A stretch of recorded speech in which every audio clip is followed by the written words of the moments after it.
we were driving home from a late dinner, and we were about 35-40 minutes into the drive. We were about 10 minutes away from our campsite, and usually when I get sleepy driving, I have warnings that, you know, when I have little short things of sleep, and then I turn the driving over to somebody else. But I didn't have any warning this time at all, and so I fell asleep, and Brian was in the back seat, and usually he's asleep, but he was awake for some reason, and he yelled, "Grandpa, Grandpa," twice.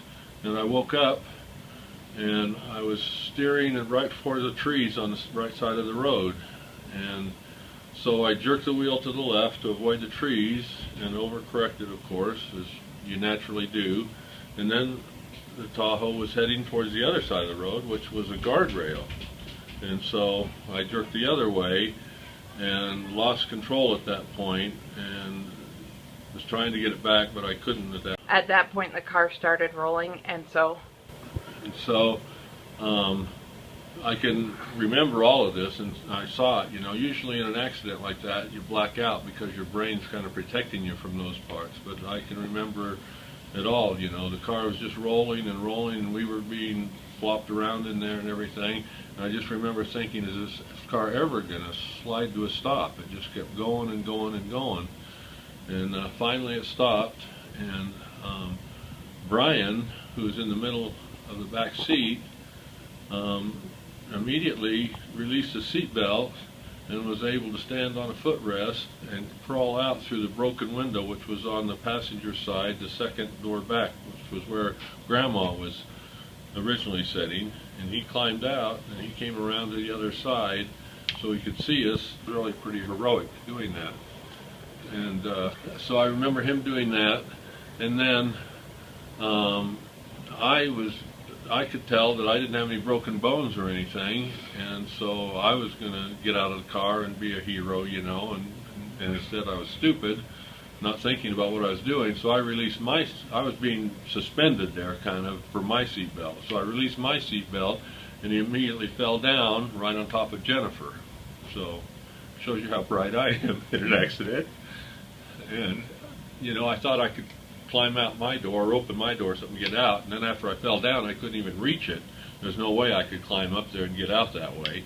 So I was there waiting for help, and Cameron was just a mile or two back, Cameron and Julia, and so they arrived there soon, and Cameron came around, and my sunroof was broken out, and my head was very close to the sunroof.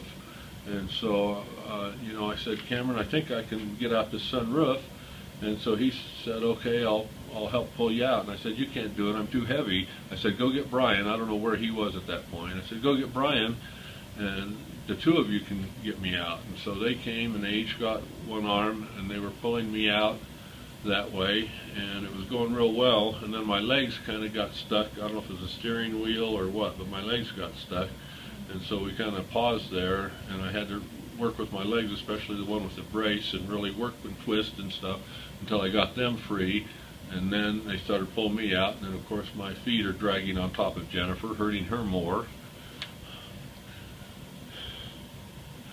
But they got me out, and I felt fine. I could stand up and everything, and so you know, all the windows were broken out of the car and everything, so we were standing up kind of on top, looking through, talking to the passengers who were still trapped in the car.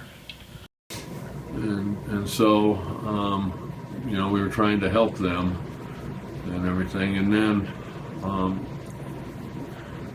we did everything we could. Cam and Julia were really helpful. Julia was an EMT and everything, and so they were doing everything they could to help, and Mom was kind of acting sleepy and acting like she was going to pass out, so we kind of took turns talking to her and trying to keep her awake, I remember. And then eventually, I guess first it was policemen or highway patrol or something arrived, and then some EMTs arrived, and so they made Brian and I go sit in Julia's car at that point, and Brian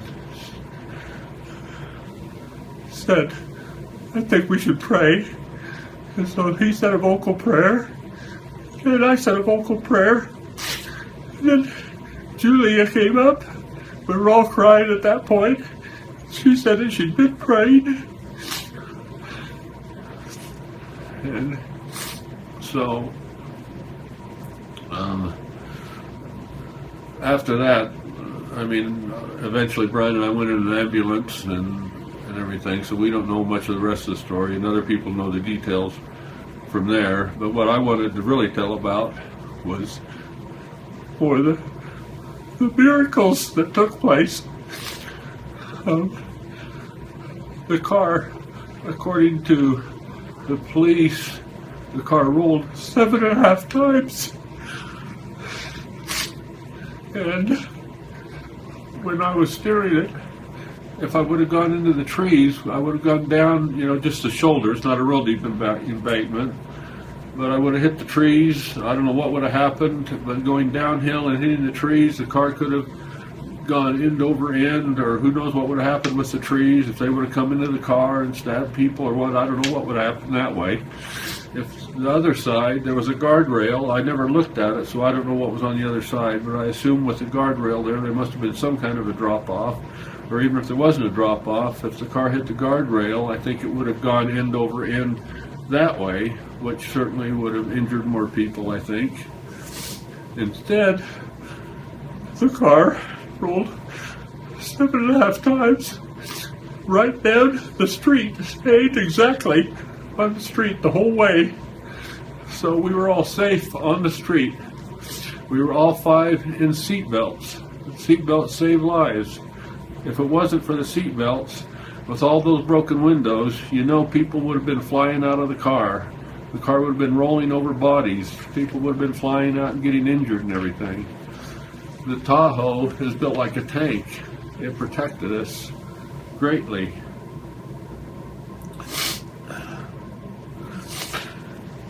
Not a single door in 7.5 rolls, not a single door on the car opened.